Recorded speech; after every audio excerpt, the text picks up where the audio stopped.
This is from the poem of the Man God by Maria Valtorta, Volume 4, Episode 538. Jesus with John and Manaen, end of the third year. It was written on the 16th of December, 1946. They are already in the land influenced by the proximity of the Dead Sea, far from tracks for caravans, and they are going straight northeastwards. Apart from the ruggedness of the ground, spread with sharp stones, salt crystals, low, thorny grass, they proceed quite well, and above all peacefully, because there is not a single soul as far as the eye can see.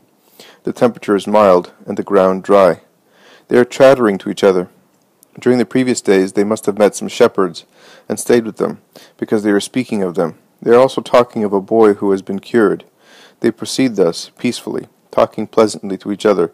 Even when they are silent, they speak to each other with their hearts, as they look at each other with the kind glances of those who are happy to be with a dear friend.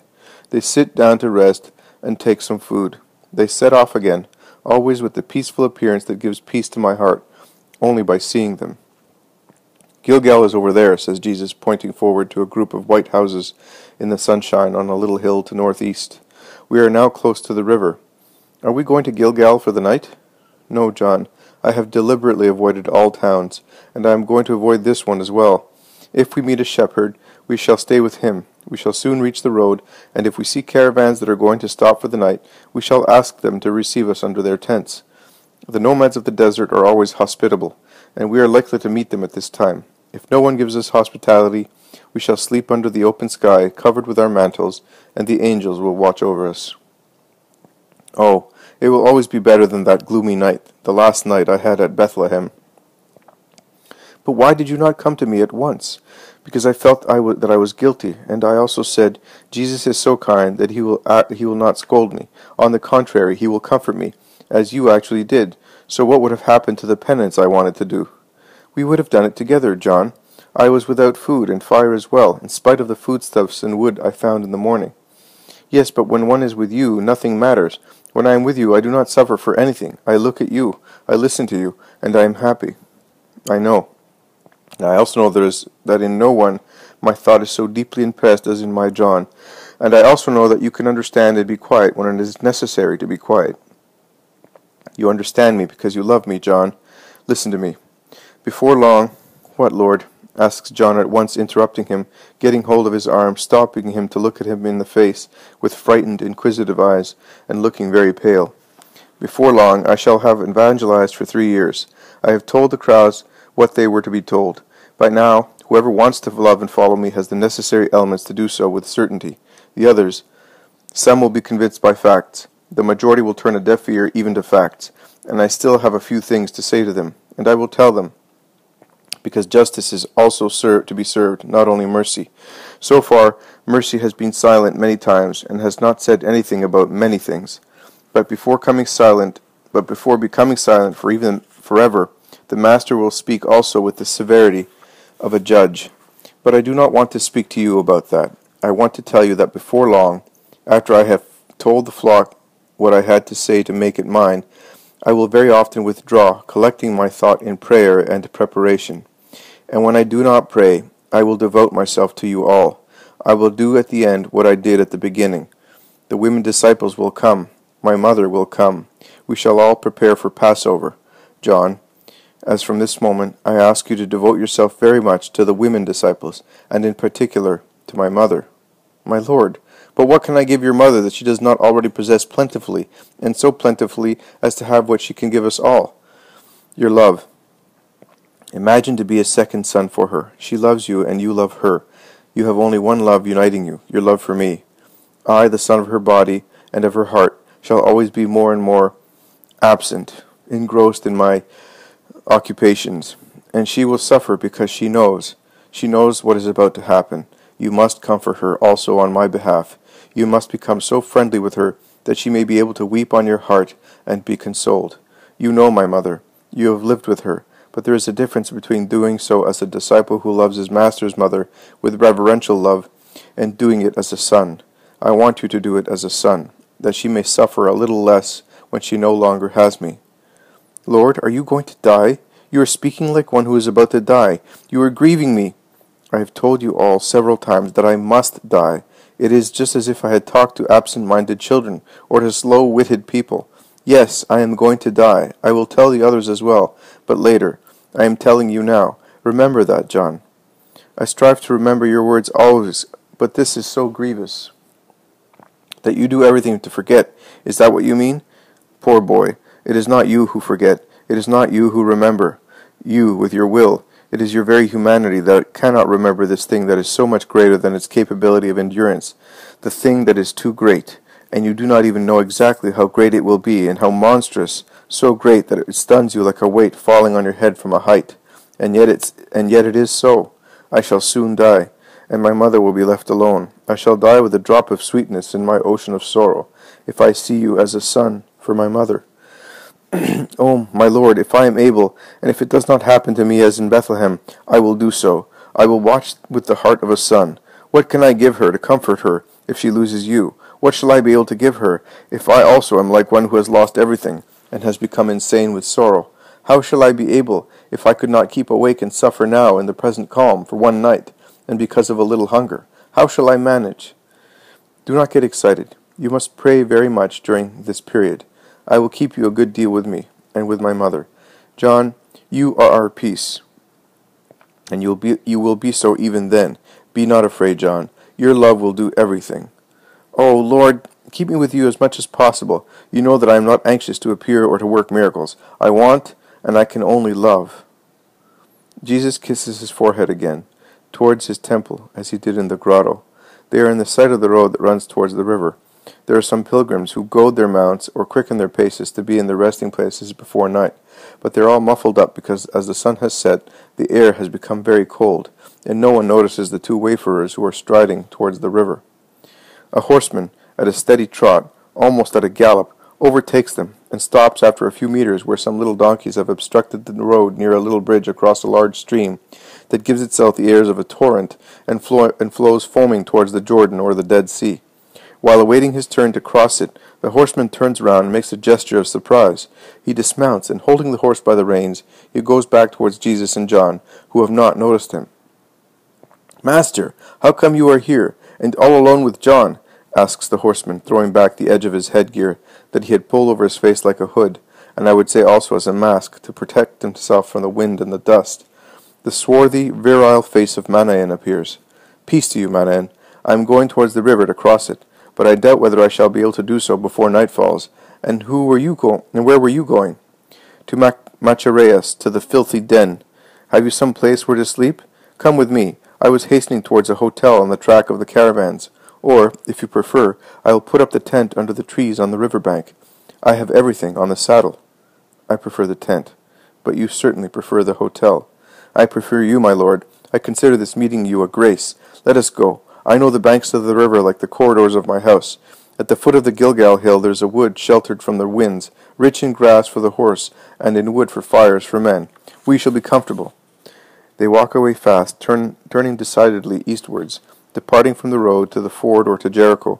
They soon reach the edge of the thick wood that spreads from the slopes of the hill along the plain towards the embankment. "I am going to that house. They know me. I will ask for some milk and straw for all of us," says Manaen, going away on his horse, and he soon comes back with two men carrying bundles of straw on their shoulders and a little copper pail of milk. They go into the wood without speaking. Manaen orders the two men to spread the straw on the ground, and then dismisses them. He takes a tinder box out of the saddle pockets and lights a fire with the many dry branches lying on the ground. The fire cheers them and warms them. The pot, placed on two stones carried there by John, warms up while Manaen, after unsaddling the horse, puts up the tent of soft camel hair, tying it to two poles driven into the ground, and fixing it to the robust trunk of an age-old tree. He lays on the grass a sheepskin that was also tied to the saddle. He places the saddle on it and says, "Come, master, it is a shelter for horsemen of the desert, but it protects from the dew and from the dampness of the ground. Straw is quite enough for us, and I can assure you, master, that the precious carpets and canopies, the chairs of the royal palace, are much less beautiful than this throne of yours, than this tent and this straw, and the rich food that I have several times tasted, never had the flavor of the bread and milk that we shall relish under this tent. I am happy, master." "I am happy too, Manaen, and the same certainly applies to John. Providence has gathered us together this evening for our reciprocal joy. This evening, Master, and tomorrow, and the day after tomorrow, until I know that you are safe among your apostles. I imagine that you are going to join them. Yes, I am going to them. They are waiting for me at Solomon's house. Manaen looks at him. Then he says, I came through Jerusalem, and I heard from Bethany, and I understand why you did not stop there. You are quite right in withdrawing. Jerusalem is a body full of poison and putrefaction, more so than poor Lazarus. Did you see him? Yes, I did. He is afflicted with the tortures of his body and those of his heart. Because of you, he is dying a very sad death. But I would rather die myself than see the sin of our fellow countrymen. Was the town in a state of ferment? Asks John, who was watching the fire. Very much so. Divided into two parties. And what is strange, the Romans have been merciful towards some people arrested for sedition on the previous day. It is secretly whispered that it was done to avoid increasing the ferment. They also say that the proconsul will soon be coming to Jerusalem, before the usual time. I do not know whether it is a good thing or not. I know that Herod will certainly imitate him, and that will be certainly a good thing as far as I am concerned, because I shall be able to be close to you, with a good horse, and Antipas's stables have some very fast Arab horses. It will take no time to go from town to the river, if you are going to stop there. Yes, I am, at least for the time being. John brings the warm milk into which each dips his bread after Jesus has offered and blessed it. Manaen offers some dates as golden as honey. Where did you have all these things?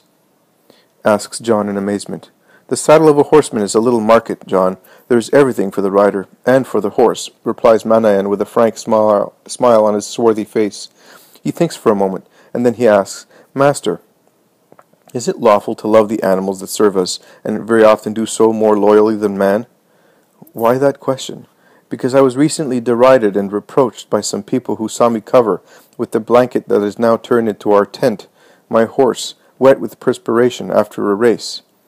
And did they not say anything else? Manaen looks at Jesus disconcertedly, and is silent. Speak frankly. You do not backbite anybody, or offend me by telling me what they said to throw more filth at me. Master, you know everything. You really know everything, and it is useless to conceal our thought and those of other people from you. Yes, they said to me, one can see that you are a disciple of that Samaritan. You are a heathen like him, who infringes the Sabbath to become unclean by touching unclean animals. Ah, that was certainly Ishmael, exclaims John. Yes, and those who were with him. And I replied, I would understand you if you said that I am unclean because I live at Antipas's court, not because I take care of an animal created by God. As in their group there were also some Herodians, which has become obvious for some time, and it is very amazing because previously they were in utter disagreement. They replied to me, We are not judging Antipas's actions, but yours. Also, John the Baptist was at Machaerus and was in touch with the king, but he remained just. You, instead, are an idolater. As people were gathering around us, I controlled myself, as I did not want to excite the people of the city. In fact, for some time they have been roused by some false followers of yours, who incite the people to rebel against those who oppose you, and also by others who commit abuse of power, saying that they are your disciples, and are sent by you. That's too much. Master, what will they come to? John asks excitedly.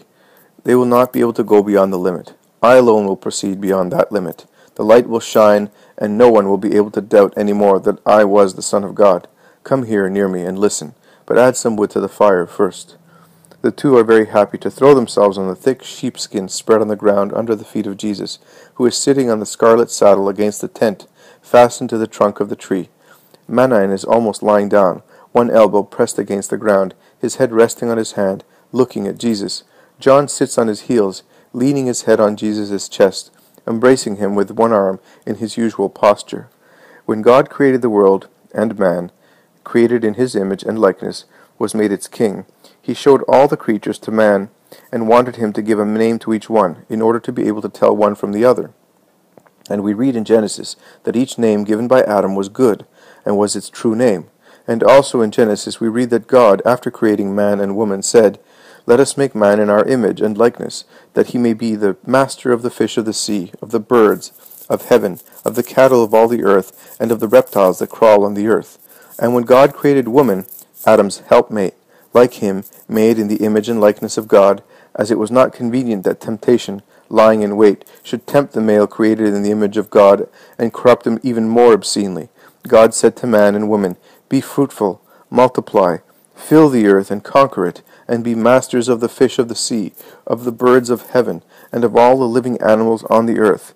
And he also said, "See, I gave you all the seed-bearing plants that are on the earth, and all the trees with seed-bearing fruit, that they may serve as food for you, and for all the animals of the earth, and for the birds of heaven, and for everything that moves on the earth, and has in itself a living soul, that they may live."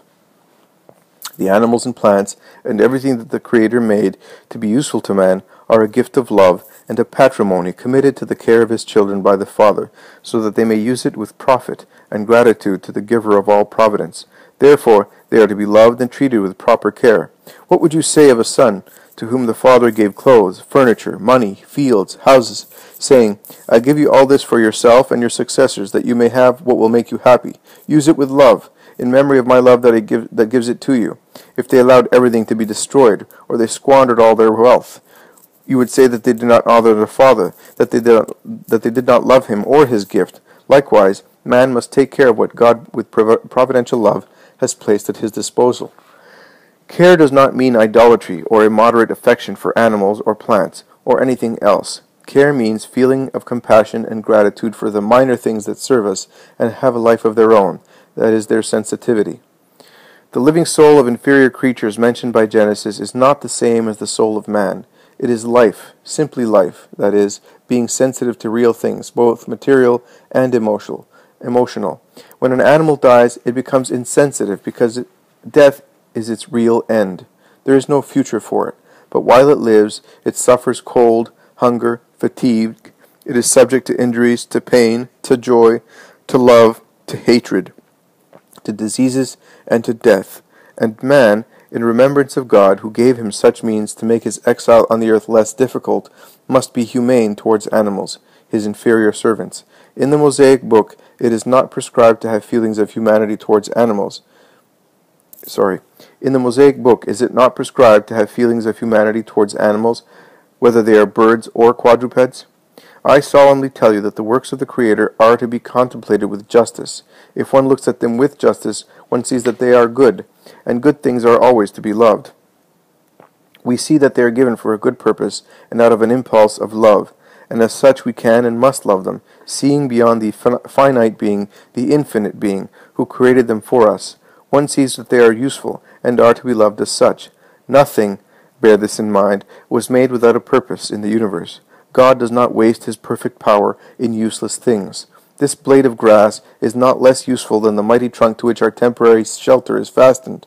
The drop of dew, the little pearl of frost are just as useful as the immense sea. A midge is as useful as the elephant, and the worm that lives in the mud is not less useful than a whale. There is nothing useless in creation. God made everything with a good aim and with love for man. Man must use everything with the upright intention and purpose, and with love for God, who gave him everything on the earth, that it may be subject to the King of creation. You said, Manaen, that animals often serve men better than men do. I say that animals, plants, minerals, elements exceed man in obeying by passively following the laws of creation, or actively following the instinct instilled by the Creator, or surrendering to become tamed for the purpose for which they were created. Man, who should be the pearl of creation, is too often the ugly thing in creation. He should be the note most in harmony with the heavenly chorus in praising God, whereas he is too often the dissonant note that curses, or blasphemes, or rebels, or dedicates his song to praise creatures instead of the Creator. It is therefore idolatry, offense, filth, and that is a sin. So be at peace, Manaen. To have compassion for a horse that has become wet with perspiration serving you is not a sin. The tears one makes one's fellow creatures shed, and the uncontrolled love that offends God, who is worthy of all the love of man, are sins. But do I commit sin by staying with Antipas? Why do you stay there? To have a good time?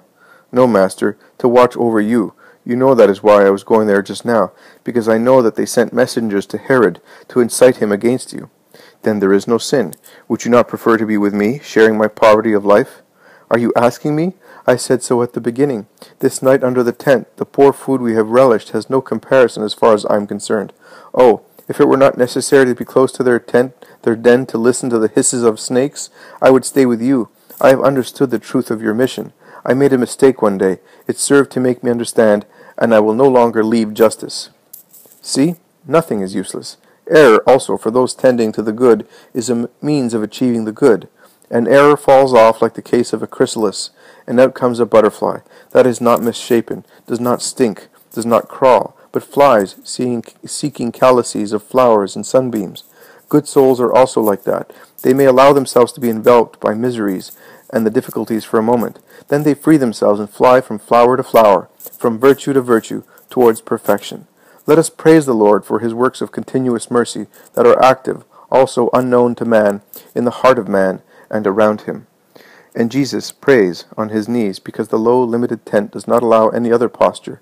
Then, after kindling the fire in front of the tent and hobbling the horse, they prepare for the night, and make arrangements to watch by turns the fire and the animal, on which Manaen throws the heavy fleece as a mantle to protect it from the night chill.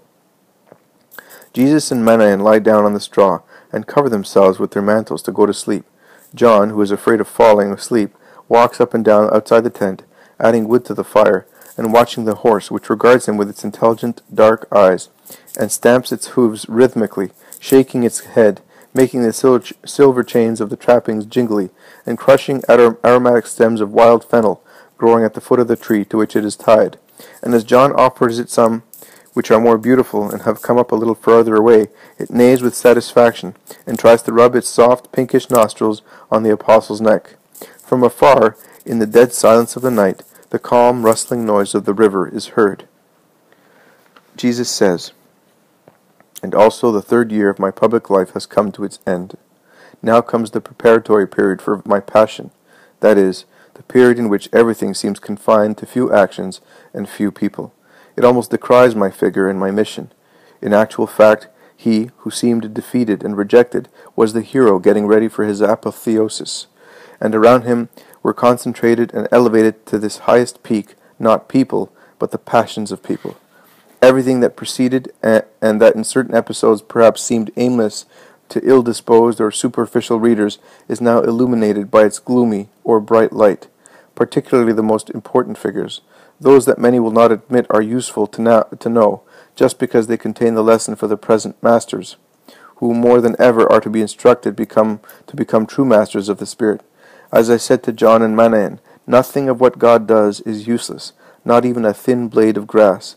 Thus, nothing is superfluous in this work, neither the magnificent figures nor the weak and gloomy ones. On the contrary, the weak and gloomy figures are more useful to the masters of the Spirit than the perfected and heroic ones. As from the height of a mountain, near its summit, it is possible to take in the whole structure of the mountain and the reasons for the existence of woods, torrents, meadow, and slopes, to reach the peak from the plain, and one can see all the beauty of the sight and is more deeply convinced that the works of God are all useful and wonderful, and that one serves and completes another, and that they are all present to form the beauty of creation. Thus, always, with regard to those whose spirits are righteous, all the different figures, episodes, lessons of these 3 years of my life spent in evangelizing, contemplated from the height of the summit of my work as a master, serve to give the right view of that complex which is political, religious, social, collective, spiritual, selfish to the extent of being criminal, or unselfish to the point of sacrifice, in which complex I was a master, and in which I became the Redeemer. The grandiosity of a drama is not seen in one scene, but in all its parts. The figure of the protagonist emerges from the different lights by which secondary parts illuminate it. We are now close to the summit, and the summit was the sacrifice for which I became incarnate. And as all the most secret feelings of hearts and all the intrigues of sects have been disclosed, we can only do what the wayfarer does when he reaches the summit, that is, to look at everything and everybody, to become acquainted with the Jewish world, to know what I was, the man above senses, selfishness, hatred, the man who had to be tempted by all sorts of people to take vengeance, to seek power, to wish for the honest delights of marriage and family life, the man who had to put up with everything living in the world and suffer by it, because infinite was the distance between the imperfection and sin of the world and my perfection.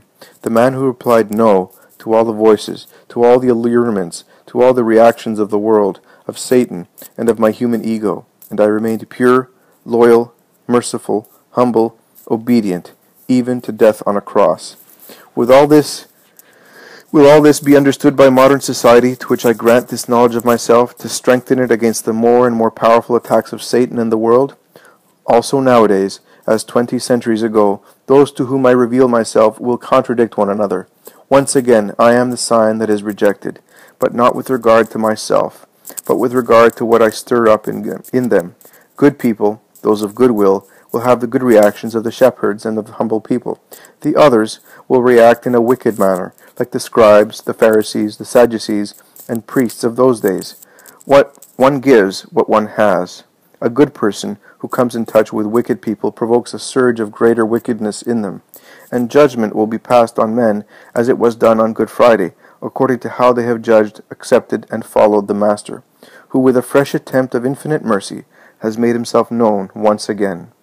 How many people's eyes will open, and how many will acknowledge me, saying, "It is he." That is why our hearts burned within us as he talked and explained the Scriptures to us. My peace to them and to you, my little, faithful, loving John.